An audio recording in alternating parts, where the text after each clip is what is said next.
Hello friends, good afternoon. My name is Tanveer and we are here with another module, part 2 of what we discussed earlier, Indian modern art and the collectives, artist collectives that shaped up in early 1940s and afterwards. Today in this module we are going to discuss about a few groups and collectives. Those were formed essentially after 1940s and continued until 1960s onwards. The first on our list is the Calcutta Group.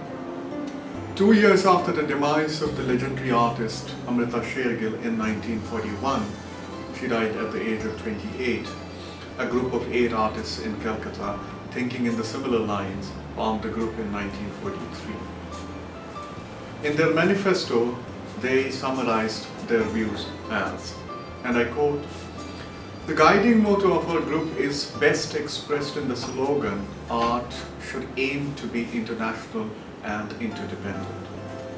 In other words, our art cannot progress or develop if we always look back on our past glories and cling to our traditions at all costs. The vast new world of art, rich and infinitely varied, created by masters of the world over beckons us. We take from them all that we could profitably synthesize with our own requirements and tradition. This is all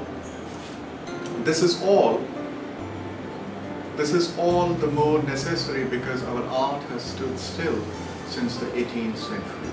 So when they are talking about 18th century, they are essentially talking about the discontinuation of the tradition, the lack of patronage, and how with the demise of Mughal kingdom and the rise of English class and the English empire in India, how the Indian cultural scene received a major setback because English found no interest in Indian art. During the past 200 years, the world outside of India has made vast strides in art, has evolved epoch-making discoveries in forms and techniques.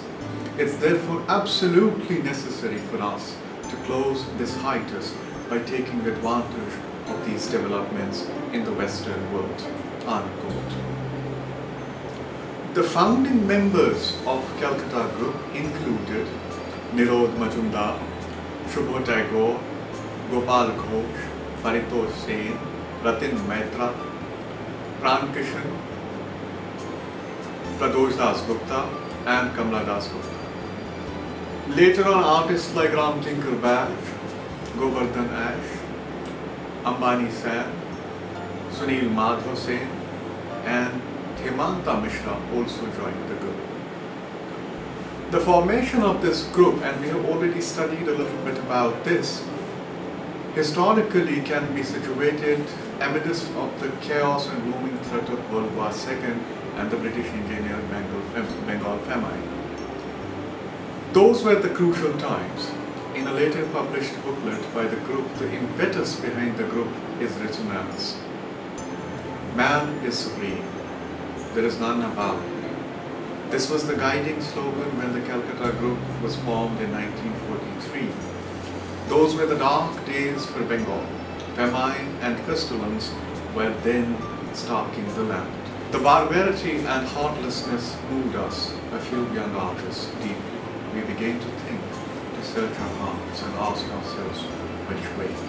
The Calcutta Group attempted to dispense with the nostalgia of Bengal school and its obsession with the past. They aimed to formulate a new ideology, creating a new blend of East and the West.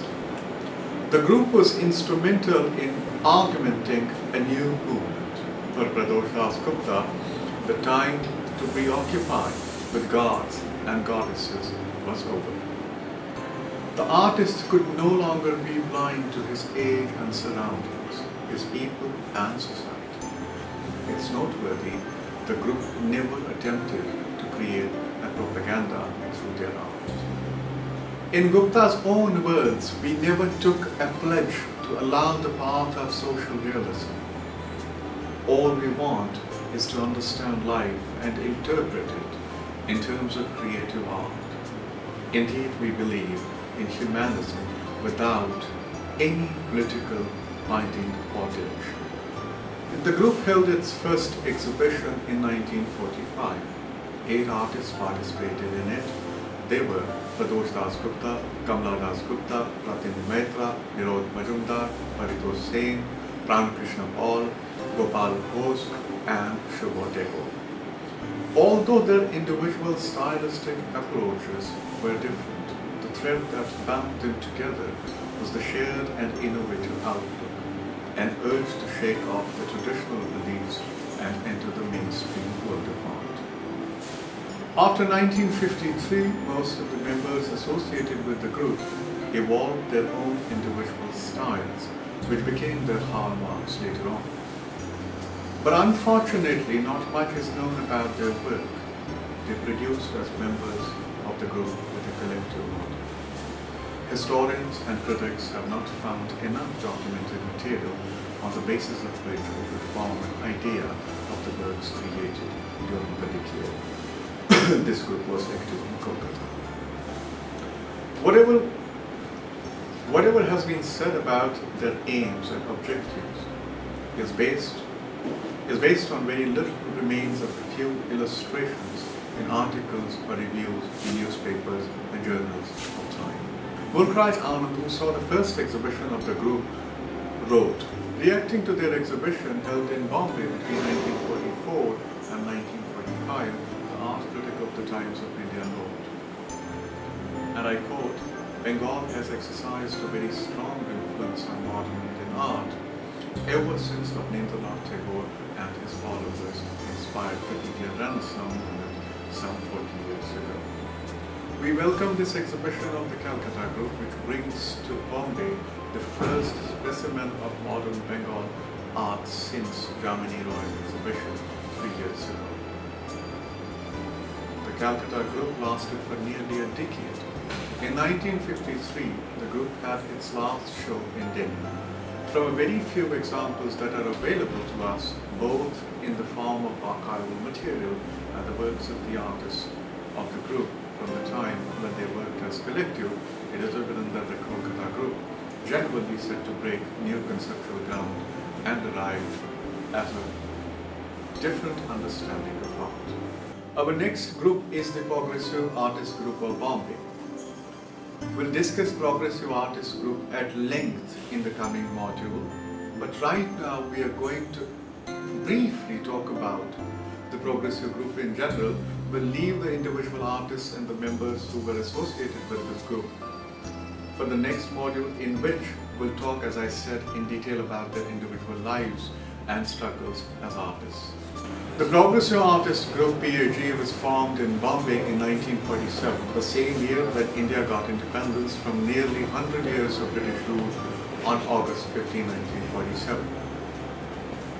The formation of this group is seen as a conscious artistic departure from the alien British academic style of painting, which they had not learned themselves, but at the same time, they were vehemently against the idea of homogeneous and spiritless nationalistic attempts at Indianness and Indianization of the Indian art, which was propagated by Bengal School in the form of call for a revival movement.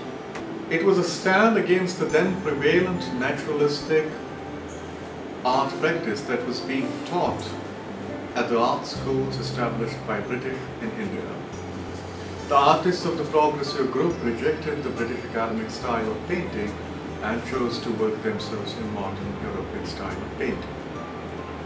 Bombay, as we discussed previously, was an important art centre during the British rule. It had changed significantly after the independence. An exhibition held by Calcutta Group in Bombay in 1944, 3 years before the formation of PAG, left a considerable impact on 6 young artists of the city who were thinking afresh about the fate and current Indian visual art.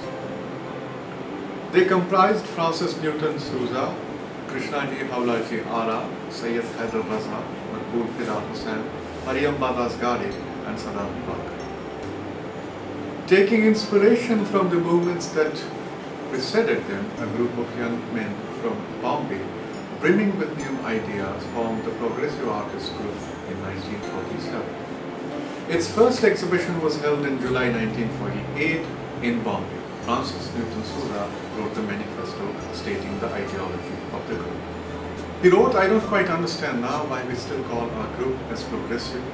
Not that the most retrogressive institutions call themselves so, but we have changed all the chauvinist ideas and the leftist fanaticism which we had incorporated in our manifesto at the inception of this group. To bring about closer understanding and contact between different sections of artists, communities, and the people, we found this in the course of working an impossibility because there is not only a permanent rift between sections of artists, between Whistler, Munich, and Picasso, Achrekar, and Jamini Roy, but the gulf between the so-called people and the artists cannot be bridged." He further stated, "Art will, as long as it remains, be esoteric. It cannot be utilitarian. Functional manufacturers of household commodities, didactic, illustrational, for schools, books, or party journals, socialist, putative art of the Soviet Union, and religious, of the sort we see today, painted clay Ganapatis and blonde operatic Christs. It is mercenary, pedagogic, political, and devotional bug, never pure, intrinsic art. Today we paint with absolute freedom. Today we paint with absolute freedom for contents and techniques almost anarchic, save that we are governed by one or two sound, elemental, and eternal ways of aesthetic, order, plastic coordination, and color composition. We have no pretensions of making rapid revivals of any school of movement in art. We have studied the various schools of painting and sculpture to arrive at a rigorous synthesis." The next group in line is Bombay Art Group or Bombay Group. When the Progressive Artists Group disintegrated in 1953, a new group by the name of Bombay Group emerged in Bombay. The founding members of the group were also previously part of the Progressive Artists Group. They included K.K. Heber, K.H. Ara, H.A. Gade, S.G. Chawda, D.H. Kulkarni, V.S. Gaitonde, Mohan Samant, S.B. Palsekar, Baburao Sadvelkar, and Hari Krishna Lal. The group remained active from 1957 to 1962 and held 6 exhibitions. They sought inspiration from Ajanta and Indian miniature paintings and tried to blend the elements of Western and contemporary Indian art as well as the traditional Indian art from a contemporary perspective. However, they gradually moved towards abstraction and simplification of form. All of them were exceptionally talented in drawing and painting. They tried to emphasize abstract expressionism and other modern European mediums. Other artists who participated in their exhibitions included Akbar Padamsi, G.M. Sul, Jahangir Sabawala, Tayyab Mehta, Badri Narayan, Homi Patel, and Amba Das. The next group in line is Delhi's Shilpi Chakra. In the wake of partition of the country in 1947, many artists moved from Lahore to Delhi. Delhi of that time housed the Sharda Ukil School of Art and All India Fine Arts and Crafts Society, also known as IFEX, the only 2 organizations for the artists in the city. Artists became associated with the All India Fine Arts and Crafts Society. However, this association did not last long, because the organization was governed by non-artists and artists associated with it had no or less say in its matters. This offended a section of artists who then decided to quit. The dissenting group that included V.C. Sanyal, Kamal Krishan, K.S. Kulkarni, Dhanraj Bhagat, Prannath Maggu, Hari Krishna Lal, K.C. Aryan, Damayanti Chawla, Dinkar Kaushik, Jaya Appasamy, Srinivas Pandit, and Brij Mohan Manod organized themselves into Delhi Shilpi Chakra. Later on, many other artists and art students joined the group. They included Rajesh Mehra, Rameshwar Bhuta, Jagmohan Chopra, Paramjeet Singh, Anupam Sood, Satish Gujarat, Ram Kumar, Avinash Chandra, Keval Soni, Vishambar Khanna and Devyani Krishna. Prannath Maggu, while giving a brief historical account of the group, remarks, "It was clear that unless artists came together on the basis of their professional interests and needs, free of benevolently patronizing control of non-professionals, however well-intentioned, no organization could really become meaningful. Self-reliance and self-respect are synonyms for the artist. Other reasons apart, the emergence of Silpi Chakra also symbolized the aspiration of young progressive artists in seeking something different from what had been popular trend in the works of painters of Bengal school." The manifesto of the Chakra declared, "The group recognizes art as an activity must not be divorced from life. That the art of a nation must express the soul of its people and ally with the process of progress.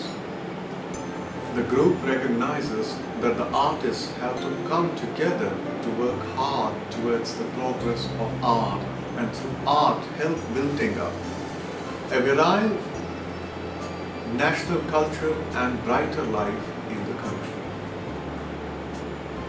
Searching for the alternative space other than those with official sanctions, the Chakra organized exhibitions in the Mohallas of Chandni Chowk and Karol Bagh, as well as the university campus. This was one of the things that the Chakra took a little ahead because they believed in the philosophy of making art available to the common people. Therefore, some of the times they exhibited in the most unconventional of the spaces which one couldn't have thought of becoming art galleries, or one couldn't have thought of watching an art exhibition or visiting an art exhibition in those spaces. Chakra actually took the artists to work in unconventional and display in unconventional spaces with a spirit of demonstrations that they held and carried out in the lawns of Connaught Place, and weekly art criticism meetings were held in the same premises in order to build a space for the dialogue between the practice and theory. Since it didn't have any particular ideological base, it invited eminent artists like Selos Mukherjee and K.G. Subramaniam to participate in its annual exhibition. The initiatives of Chakra continued well until mid-60s, perhaps one of the longest lived group. But at the same time, it was not a concerted or an organized group, because it was open to all artists, and whosoever came, whosoever wanted to get associated with the group, they were all welcome. That's why we see a plethora of artists who joined the group. There were student members also, there were artists who came from outside of the Delhi. Essentially, it was not a group of the Delhites only, but people from Baroda, people from Shantiniketan, artists from other parts of the country were invited to discuss, and some of them spent time with the artists, local artists of Delhi, and those were the artists who came, they were artists in residence. They worked and they exhibited with the group as well. Group 1819 was the brainchild of Jagdish Swaminathan. We have learned a little bit about Jagdish Swaminathan in the previous module on art patronage, that how he believed in a contemporary art where he thought that the folk and the tribal art of this country should be treated equally with that of the contemporary art, because these art forms are also taking place in the same time zone that other art forms are. Doesn't matter if they are not taking place in the same contact zones, but they share a lot because they belong to this age and time. The idea grew out of a meeting of artists at Bhavnagar on 25th and 26th August 1962. The name 1819 was derived from the number of the house of J. Pandya where the artists met. The manifesto of the group was formed in Bhavnagar and adopted in Delhi.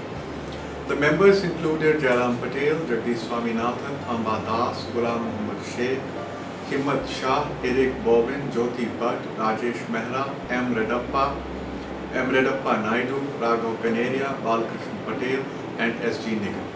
The first exhibition of the group was held in 1963, and it proved to be the last exhibition of the group as the group disintegrated. Writers and intellectuals in Kashmir, like any other city in India, were also concerned about the representation of cultural scene of Kashmir, the representation of artistic scene of Kashmir on the national front. This led to the crucial formation of National Cultural Front in 1947, which was founded by the then aspirant artist P.N. Kachru. Kachru soon came in contact with two other like-minded artists, Trilok Kaul and S.N. Bhatt. This idea was further spruced up by the intervention of S.H. Raza, the member of the Progressive Group Bombay, and the then College of Art principal at Kolkata, Percy Brown. These two members played crucial role in giving a proper guideline to the thinking of these three artists who formed this collective, which was famously known as the Trio. Now, as there was the paucity of cultural space in Kashmir, it's quite similar to Delhi when the Silpi Chakra, which we talked about previously, it was established in Delhi. These artists had no formal space to meet, had no formal space to go in and discuss their ideas, had no formal space to talk about what they actually wanted to do with the formation of a collective.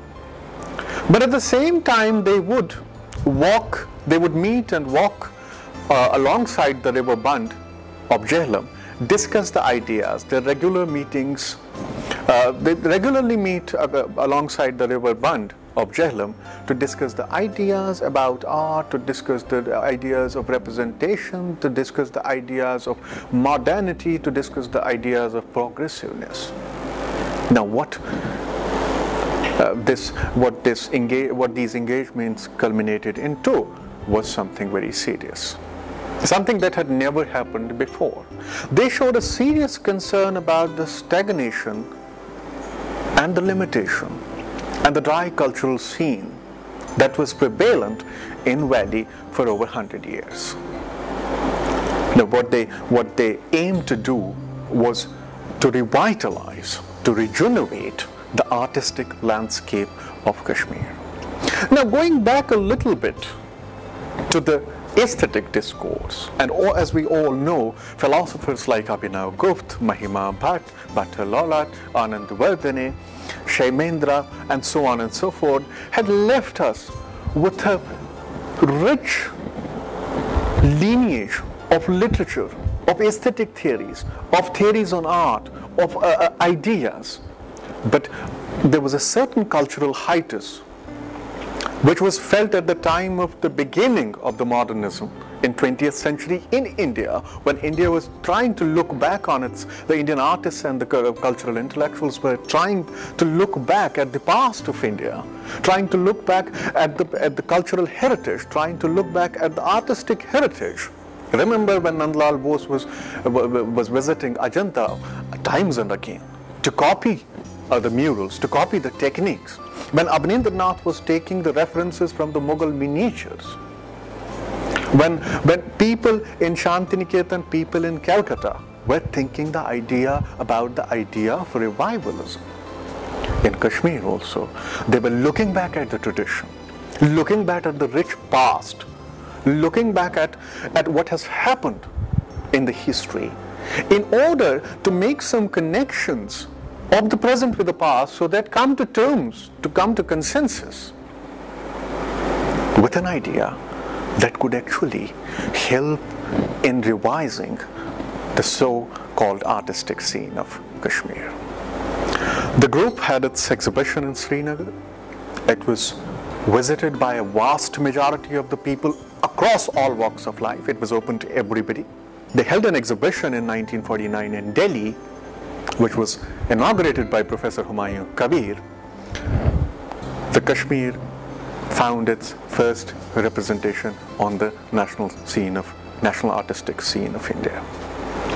But what transpired during these years was important, that it was not only about limiting oneself to creating a vocabulary of art, but at the same time it was about remaining open to the ideas, remaining open to the dialogue with the people who were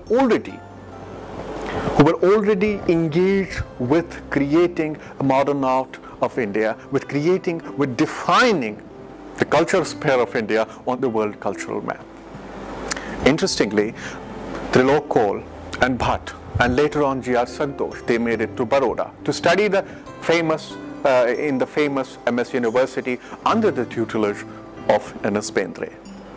Santosh became an important member of the Progressive Artists Association in Kashmir, but soon he left for Delhi.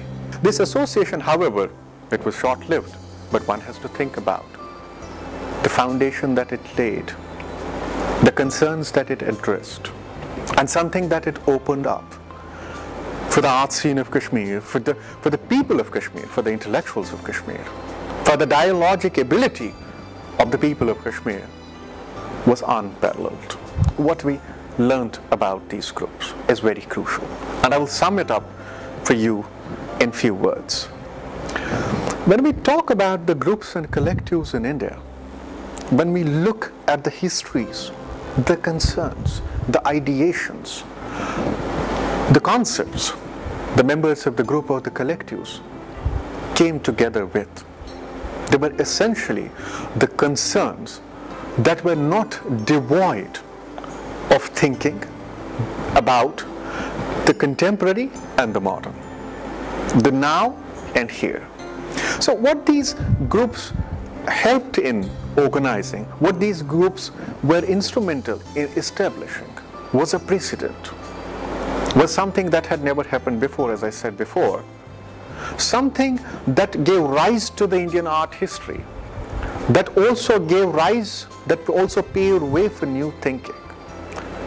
Often these groups, as we saw, challenged the established norms. As we saw with the Calcutta group, it was about not to hark back on the idea of revivalism, but create an idiom, create a language of art that suits equally to the viewer who watches it or who sees it from a regional context, but at the same time, when it is represented on an international platform, it also, the viewer there, finds a connection with it. All in Kolkata, that time Calcutta, in Bombay, in Madras, in Kashmir, in Gujarat, all these groups had something in common. And that commonality was the commonality of thinking. But that commonality was not homogeneous, to say. It was diverse. It represented the concerns of the region, at the same time concerns of the nation, the concerns of the national art, the concerns of the tradition. It also reflected back on the past, but did not bring back the past as Kolkata, as the artists like Abhindranath had sought to. They tried to create something new out of the past and present, which ultimately paved way for the ideas that we inherited from them. Thank you.